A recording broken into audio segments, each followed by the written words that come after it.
Business success is about assembling the right team. It's the businesses behind the business that makes it all possible. When you think about businesses growing their sales beyond forecasts like Momofuku, or even a legacy business like Mattel, sure, you think about a product with demand, a focused brand, and influence-driven marketing, but a big component is the business behind the business, making selling and for shoppers, buying simple. For millions of businesses, that business is Shopify. Shopify is home of the #1 checkout on the planet, and the not-so-secret Shop Pay boosts conversions up to 50%, meaning way less carts going abandoned and way more sales going. Nobody does selling better than Shopify.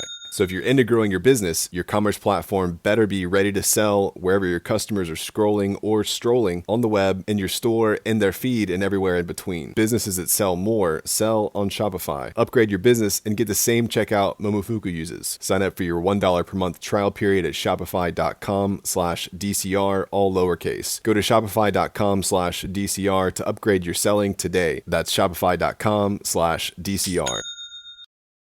There's a growing expense eating into your company's profits, your cloud computing bill. What if you could cut your cloud bill in half and improve performance? Well, if you act by May 31st, Oracle Cloud Infrastructure can help you do just that. OCI is the next generation cloud designed for every workload, where you can run any application or AI project faster and more securely for less. This half-off offer is only for new U.S. customers with a minimum financial commitment. See if you qualify at oracle.com/DCR.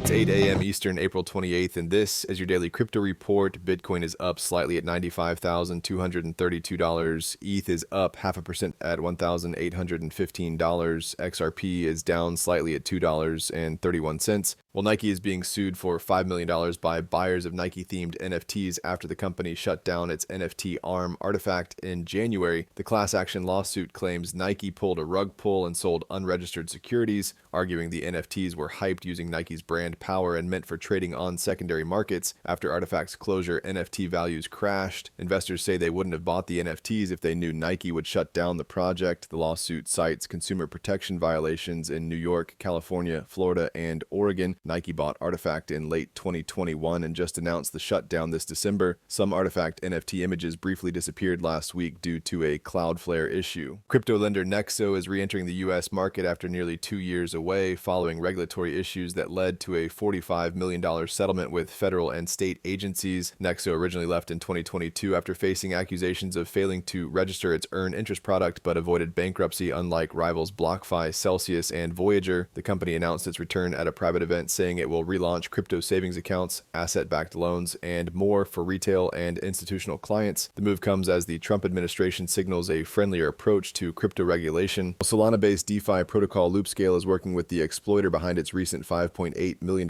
hack after the attacker showed willingness to accept $594,000 bounty. Loopscale confirmed it received a response on Sunday, agreeing that if 90% of the stolen funds are returned, the exploiter can keep 10% and face no liability. The attack happened just 2 weeks after Loopscale launched, wiping out about 12% of its total value locked. Loopscale has already reopened loan repayments, top-ups, and loop closing, and said a full post-mortem and withdrawal plan are coming soon. Well, about 3,520 Bitcoin worth $331 million was suspiciously moved on Sunday in what on-chain investigator Zach XBT believes was a theft. The funds were sent to a new wallet and quickly laundered through more than 6 exchanges, then swapped into Monero to hide the trail. This sudden activity caused Monero's price to spike 50%. And finally, Ethereum researcher Dankrad Feist proposed EIP 9698 to boost Ethereum's gas limit by 100 times over 4 years through a gradual, predictable schedule. Starting in June 2025, the gas limit would grow tenfold every 2 years, potentially reaching 3.6 billion and allowing Ethereum to handle up to 2,000 transactions per second. Feist said the gradual increase would give time for node operators to adapt, although it could stress less optimized nodes. This proposal follows another suggestion to raise the gas limit to 150 million by the Fusaka hard fork later this year. The goal is to improve mainnet scalability without relying solely on layer 2 solutions, which some criticize for adding complexity and centralization risks. That's all for us today. Visit us at dailycryptoreport.io and listen to us everywhere else you podcast under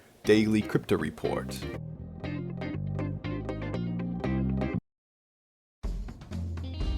Hey everyone, it's Danielle from National Park After Dark, the chart-topping podcast that's received over 42 million downloads. If you love the great outdoors or are just morbidly curious about what can go wrong out there, this is the show for you.